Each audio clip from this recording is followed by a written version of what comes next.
अस्सलाम वालेकुम अली भाई, कैसे हैं सब? वालेकुम अस्सलाम। जमील भाई, आप लगता है हर वक्त गाड़ी में बैठे रहते हैं, आप कोई ड्राइविंग की सर ट्रेनिंग तो नहीं देते? मैं ट्रेनिंग देता हूँ सर, मेरा अपना ड्राइविंग स्कूल, अभी भी लेसन दे रहा हूँ। अच्छा, माशाल्लाह माशाल्लाह माशाल्लाह। हाँ जी, हुक्म करें, आप सवाल करें।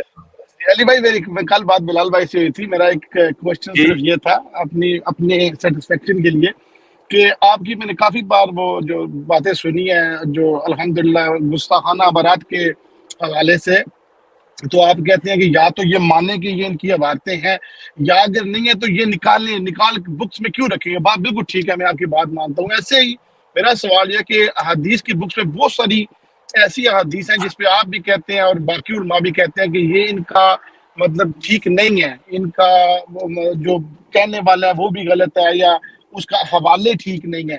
तो वो 1400 साल से क्यों चली आ रही है, या अगर चली आ रही है तो क्या उन हदीस के साथ लिखा होता है कि इस हदीस की, जैसे मेरे जैसे एक अनपढ़ बंदा है, वो तो जब हदीस पढ़ता है वो सही बुखारी में पढ़ेगा तो कहेगा ये हदीस है।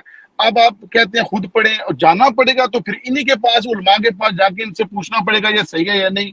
तो क्या लिखी होती है कि ये हदीस ठीक नहीं है, ये सही हदीस नहीं है, या उसके मतलब मुझे थोड़ा सा गाइड कर दें। जी, मैंने काफी दफा इसके ऊपर डिस्कशन की है। आप अगर यूट्यूब पे जाके टाइप करें ना कि ज़ईफ अहादीस किताबों में क्यों ली गई हैं, तो आपको पता चल जाएगा। देखें, पब्लिकली तो ये चीजें अहादीस की शक्ल में थी ना, मुहद्दिसीन ने इस्नाद के साथ इन हदीसों को जमा कर दिया। उसके बाद उन्होंने अस्मा और रिजाल की किताबें अलग से लिखी जिन पे रावियों में बहस की। बाज़ औक़ात ये बड़ी नेमत होती है कि कोई मुहद्दिस ज़ईफ रवायत लिखने के बाद उस रवायत के ऊपर हुक्म लगा दे कि ये रवायत ज़ईफ है। अगर किताब में लिखेगा और उसके बाद आपको बताएगा तो ये आपके लिए तो वो नेकी कर रहा है। हाँ, बाज लोगों ने ऐसा नहीं किया, उन्होंने सिर्फ रवायतें जमा की, लेकिन उन्होंने कहीं भी उन रवायतों की सेहत के ऊपर उसको ऑन नहीं किया कि ये सारी रवायतें हम सही जमा कर रहे हैं, बल्कि उन्होंने इसनाद लिख दी कि ये सनद है, इसके ऊपर परख लो। अब आम बिन हंबल खुद कितने रावियों पे जिरा करते हैं जिनसे उन्होंने हदीसें ली हुई हैं मुस्नद अहमद के अंदर, इसलिए कि वो बेफिक्र है ये कह के कि मैं इन रावियों के साथ एग्री नहीं करता, चूंकि एक पब्लिक में मशहूर बात है वो उसने जमा कर दी। अब आप आ जाए सूफिया की किताबों की तरफ। सूफिया की किताबें को हदीस की किताबें नहीं है, वो शख्सियात की लिखी हुई अपनी जाती किताबें हैं, नंबर 1। नंबर 2, उन किताबों में उन गुस्ताखाना वाकयात से उन्होंने बकायदा रिजल्ट निकाल के उम्मत के अकीदे खराब किए हुए हैं। मुहद्दिसीन ने ये काम नहीं किए कि उन्होंने इस तरह की रवायतें लिख के तो उससे रिजल्ट निकाल के तो उम्मत के अकीदे खराब करने की कोशिश की हो। और वैसे भी हमारे लिए तो मसला हल हो चुका है, बुखारी मुस्लिम में तो कोई ज़ईफ रवायत मौजूद नहीं है जी, उम्मत का इत्तफाक है इसके ऊपर। तो आप बुखारी मुस्लिम पढ़ लें, उसके अलावा भी जो हदीस की किताबें हैं, जो मेन कुतुब सित्ता हैं, अबू दाऊद, तिरमिज़ी, नसाई, इब्न माजा, उसमें भी 80% से ज्यादा अहादीस जो है वो सही है। बाकी ज़ईफ रवायतें हैं, तो ज़ईफ रवायतें उनमें कोई ऐसी नहीं है कि जिसकी बुनियाद पे कहें कि कोई जिंदगी मौत का मसला बन गया।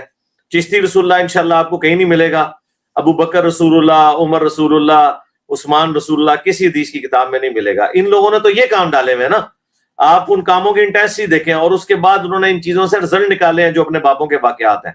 मुहद्दिसीन ने तो किताबों में जमा करके अपने आप को बरीजुमा कर लिया कि ये रवायतें हमने लिख दी हैं, ये इनकी इसनाद है, आप इसे चेक करें। एज ए नॉलेज जो जो पब्लिक में चल रही थी शुरू में तो जमा की, और आपकी बात बिल्कुल दुरुस्त है कि अब ऐसा होना चाहिए, इसकी स्क्रूटनिंग हो जाए। और ये बात 1200 साल पहले इमाम मुस्लिम को समझ आ गई थी। इमाम मुस्लिम ने मुकदमा ही यही लिखा है, अपने जमाने के लोगों पे क्रिटिसाइज किया। उन्होंने कहा कि ऐसे उलमा जाहिल के लाने के हकदार हैं जो हजारों की तादाद में अपनी किताब में हदीसें जमा कर रहे हैं और ये नहीं बता रहे कि ये ज़ईफ है, ये सही। उन्होंने कहा तुम तो ये कर रहे हो, आने वाले वक्तों में लोग इसको दलील बनाएंगे कि इनको अपनी किताबों से निकालो। और क्या सही हदीसें कम है कि हम इन जाली रवायतों को लिखें? ये सारे जुमले जो आप बोल रहे हैं ना, ये इमाम मुस्लिम ने 1200 साल पहले मुस्लिम शरीफ के अंदर लिखे हुए हैं। पहली 92 रिवायात इमाम मुस्लिम ने मुकदमा लिखा है, और मैंने वो मुकदमा पूरा पढ़ाया है एक वीडियो में। आपने ये इस लाइव सेशन के बाद मेरा एक क्लिप देखना है, सही मुस्लिम का मुकदमा, इंजीनियर मोहम्मद अली मिर्जा। सही मुस्लिम की जो पहली 92 हदीसें हैं ना, वो इसी बात के ऊपर है। और इमाम मुस्लिम ने रोना रोया कि खुदा के लिए ये ना लिखो किताबों में, बाद में अजाब पड़ जाएगा। तो मैं इसलिए कहता हूं कि वो उस दौर के इंजीनियर मोहम्मद अली मिर्जा थे, लेकिन ये शायद गुस्ताखी हो जाए। और अगर मैं ये कहूं कि मैं आज के दौर का इमाम मुस्लिम हूं, तो फिर ये भी गुस्ताखी हो जाएगी। आप ये समझे कि हम दोनों की सोच एक जैसी थी। अल्हम्दुलिल्लाह, ठीक हो गया जी जमील भाई? جی جمیل بھائی کوئی اور سوال کرنا چاہتے ہیں آپ؟ سر یہ جو ہے نا آپ کے مفتی صاحب، انہوں نے آپ کے مقابلے پہ کوئی بھی نہیں آنا. میں آپ کو، مجھے پتا ہے بزی ہوتے ہیں، میں صرف ایک بات بتاؤں، میرے پاس ایک نا فیصل آباد کے مفتی گولڈ میڈلسٹ لیسن لیتے تھے، اور یہی بحث چلتی تھی امیر شام کے متعلق.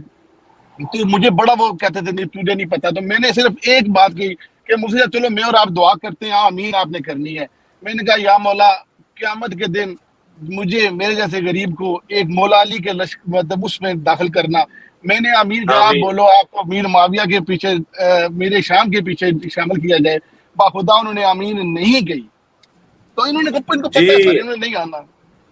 جی جمیل بھائی، اس کی وجہ یہ ہے کہ اللہ تعالیٰ نے علماء یہود کے بارے میں بھی فرمایا وَأَنْتُمْ تَعْلَمُونَ، تم جانتے تو ہو. اور آپ دیکھیں نجران کے عیسائیوں کو پتہ چل گیا تھا کہ یہ اللہ کے نبی ہیں. جب مباہلے کے لیے نبی اسلام آئے، صحیح مسلم میں جو حدیث ہے 6220 اور سورہ آل عمران کی آیت نمبر 61، اینڈ ٹائم پہ وہ بھاگ گئے تھے.